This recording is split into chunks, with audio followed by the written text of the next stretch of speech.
గతంగానే మేము ఇంటా ఉన్నాము, మేము నష్టపోయినాము, మా పిల్లలు నష్టపోయారు, 90 ఏళ్ళకెళ్ళి నష్టపోతా ఉన్నాము. మరి నష్టాన్ని నివారించాలంటే హైదరాబాద్ లో ఉన్న 210 క్లబ్బులు కాక గ్రామీణ ప్రాంతాలకు 300 క్లబ్బులు అప్లికేషన్ ఇవ్వాలని మేము అడుగుతా ఉన్నాము. ఈ జనరల్ బాడీలో మేము రిప్రజెంటేషన్ ఇస్తామని చెప్తా ఉన్నాము.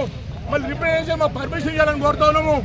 గ్రామీణ ప్రాంతానికి 300 క్లబ్బులు కావాలి, లేకపోతే హైదరాబాద్ క్రికెట్ పేరు చేంజ్ చేయండి, Hyderabad cricket Telangana cricket change చేయండి.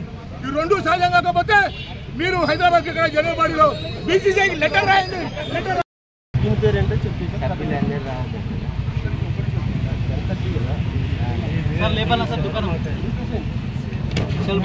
అయితే ప్రెసిడెంట్ ఎన్నుకోరా? ప్రెసిడెంట్ కాదు,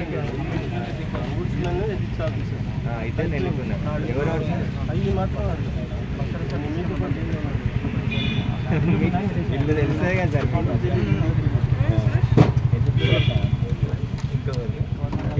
మీకు ఏ ఇన్ఫర్మేషన్ కావాలన్నా